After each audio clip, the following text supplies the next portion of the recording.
जेव्हा जेव्हा धर्मावर ग्लानी येईल, जेव्हा जेव्हा अधर्म वाढेल, तेव्हा तेव्हा सज्जनांच्या रक्षणासाठी, दुष्टांच्या संहारासाठी, धर्माची स्थापना करण्यासाठी मी युगानयुगे जन्म घेईन.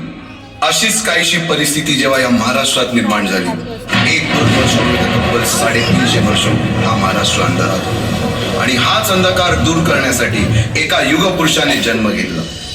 याच युगपुरुषाच्या पराक्रमाची, सामर्थ्याची आणि स्वराज्य स्थापनेची लहानशी गाथा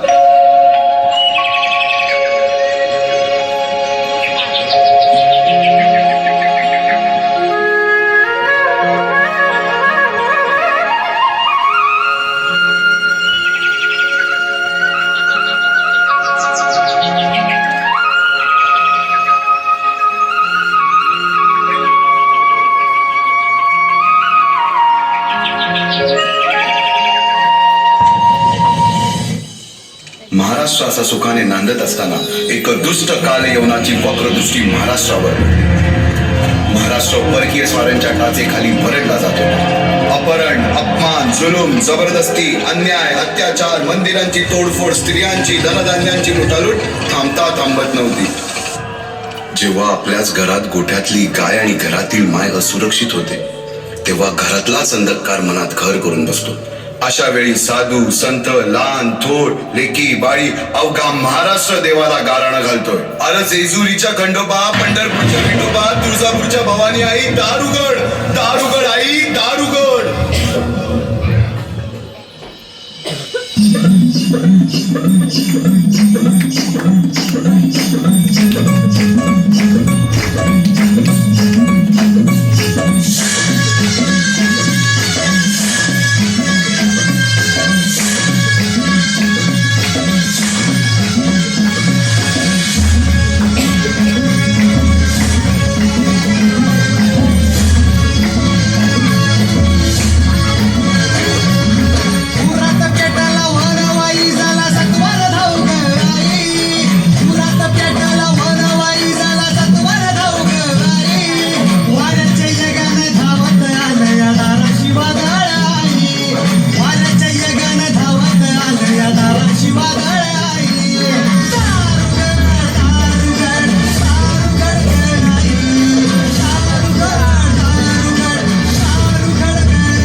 शेवटी देवानं गाराणं ऐकलंच.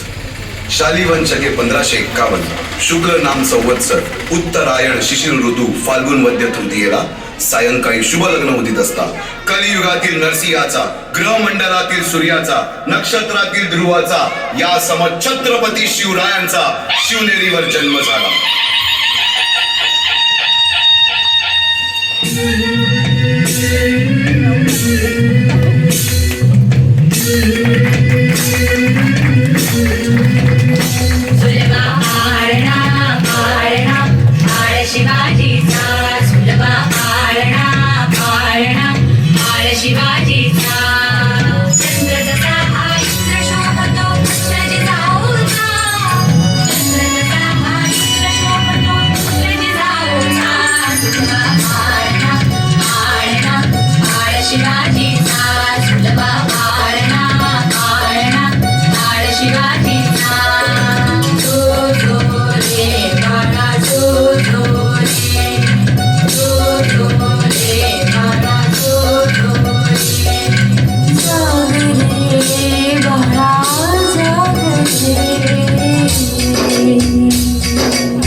बालवयापासूनच शिवबांना माँसाहेब जिजाऊंनी रामायण महाभारतासारख्या गोष्टी सांगायला सुरुवात केली, ज्यामधून धर्म अधर्म, सत्य असत्य, न्याय अन्याय यातील फरक शिवबांना समजू लागला.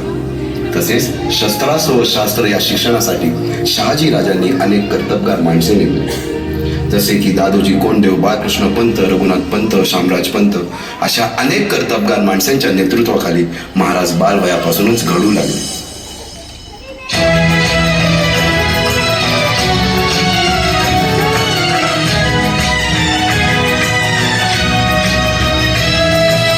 तूच अर्जुन तूच केशव तू तुझा हो सारथी, तूच अर्जुन तूच केशव तू तुझा हो सारथी.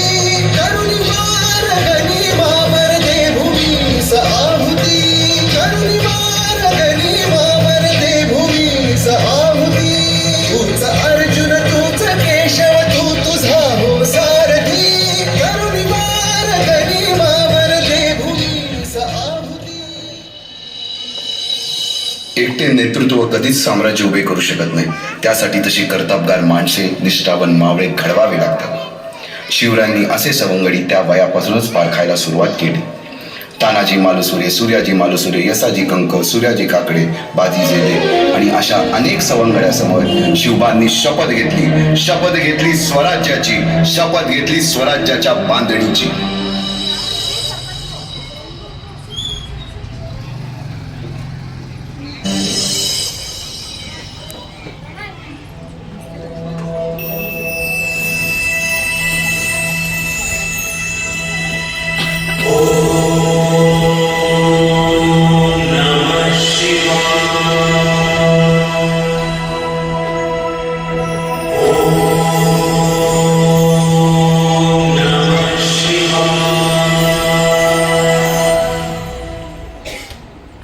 आम्ही मराठे यवनांची पीडा नष्ट करण्यासाठी हिंदवी स्वराज्य स्थापन करीत आहोत. यवनांची पीडा नष्ट करण्यासाठी हिंदवी स्वराज्य स्थापन करीत आहोत. राष्ट्रभावनेने संघटन करून देशावरील परकीयांचे आक्रमण नष्ट करीत आहोत. देशावरील परकीयांचे आक्रमण नष्ट करीत आहोत. स्वकीय व परकीय शत्रूंचे उच्चाटन करण्यासाठी उच्चाटन करण्यासाठी स्वराज्य स्थापन करीत आहोत. स्वराज्य स्थापन करीत आहोत. यात तू आम्हास यश द्यावे, यात तू आम्हास यश द्यावे. हे राज्य व्हावे, हे राज्य व्हावे, ही तर श्रींची इच्छा, ही तर श्रींची इच्छा. रायरेश्वरासमोर शपथ घेतली आणि स्वराज्याची गोडदोड सुरू झाली. तोरणा किल्ला घेऊन स्वराज्याचे तोरण बांधले. पुढे मुरुंब देवाचा डोंगर, कुवारी गड, सुभान मंगल, कोंढाणा, शिरवळचा किल्ला, पुरंदर आणि 12 मावळ स्वतंत्र झाला. पुढे राजांनी पराक्रमाने जावळी देखील घेतली. परंतु त्यानंतर स्वराज्यावर ओढवले भले मोठे संकट. ते संकट म्हणजे अफजल खान.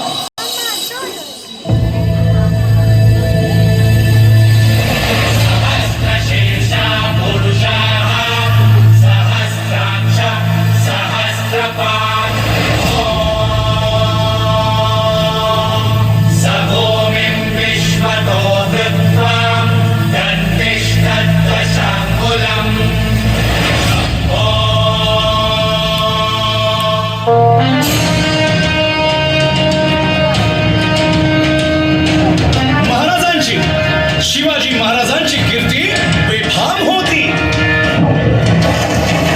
महाराजांची कीर्ती बेफाम, भोल्या भोल्यांना फुटला घाम. याला कोण घालील यस्सेने, दरबारी कुस्ती बेगम.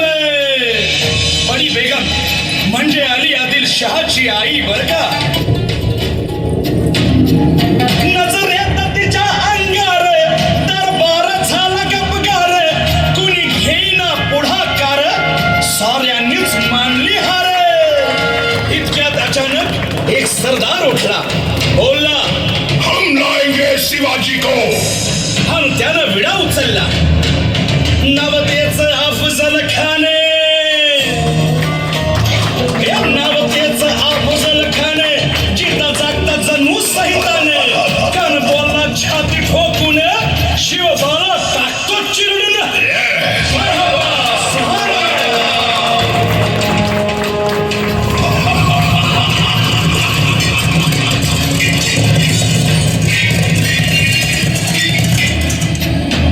शिवबाचं काय खरं नाही. इकडं निजाम, तिकडं मोगल, पलीकडं इंग्रज. जो तो हेच बोलू लागला. महाराज, आपला जीव मोलाचा आहे. खानाचं सैन्य अफाट आहे. त्याच्यासमोर आपला टिकाव लागणं अवघड आहे. काही दिवसांसाठी आपण कुठेतरी अज्ञातस्थळी निघून जा. काय म्हणालात रायबा? मासाहेब, आम्हाला आमच्या जीवाची पर्वा नाही. राजांचा जीव वाचणं गरजेचं आहे. रायबा, शिवबा केवळ आमचा पुत्र नाही, तर अवघ्या मराठी जनांचा स्वाभिमान आहे. या मातेने आपला पुत्र गमावला तरी 72, परंतु भ्याडपणे पळून जाऊन या मराठी मुलखाचा स्वाभिमान गमावता कामा नये. अशा वाघिणीचा तो छावा. बाळासाहेब, आपला पुत्र आणि मराठी मुलकाचा स्वाभिमान विजयी टिळा लावूनच परत अशा वाघिणीचा तो छावा. तथास्तु. गनिमाला कसा ठेचावा, डोक्यात नेहमी प्यावा. भेटीचा धाडला सांगावा. कानाच्या भेटीसाठी शामियाने कान डौलत डुलेला, कान डौलत डुलेला. सय्यद बनला त्याच्या संगतीला, सय्यद बनला त्याच्या संगतीला. शिवबाच्या संगती महारा. राजाला पाहून खान म्हणतो कसा, आओ आओ शिवाजी, आओ हमारे गले लग जाओ. खानानं राजाला आलिंगन दिलं आणि दगा केला. खानात अभिमान मान्याला, खानात अभिमान मान्याला. कट्यारीचा वार त्यानं केला, कट्यारीचा वार त्यानं केला. खरं खरं आवाज झाला, खरं खरं आवाज झाला. चिलखत होतंय अंगाला, चिलखत होतंय अंगाला. खानाचा वार फुका गेला. खान यडबडला. इतक्यात महाराजानं पोटामंदी पिचवा ठेकेला, पोटामंदी पिचवा ठेकेला. वाघ नखाचा मारा केला, वाघ नखाचा मारा केला.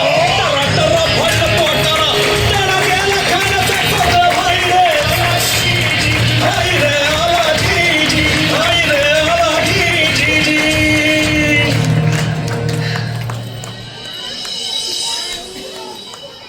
अफजल खानाच्या वधानंतर महाराजांनी स्वराज्यवाढीची मोहीमच हाती घेतली. पाहता पाहता पन्हाळ्यापर्यंतचा प्रदेश जिंकून घेतला. कोकणही ताब्यात घेतले. सर्वत्र फक्त विजय दिसू लागला. हिंदवी स्वराज्य वाढू लागले. अशा कित्येक महावीरांनी पराक्रमाची पराकाष्ठा करत स्वराज्याचे एक एक दगड, चिऱ्या, पायऱ्या बसवल्या, घडवल्या. एक एक बुरुज बांधला गेला आणि आता वेळ आली त्या बांधलेल्या भक्कम गडावर विजयश्री धारण केलेला भगवा ध्वज चढवण्याची, म्हणजेच आपल्या महाराजांच्या, शिवरायांच्या राज्याभिषेकाची.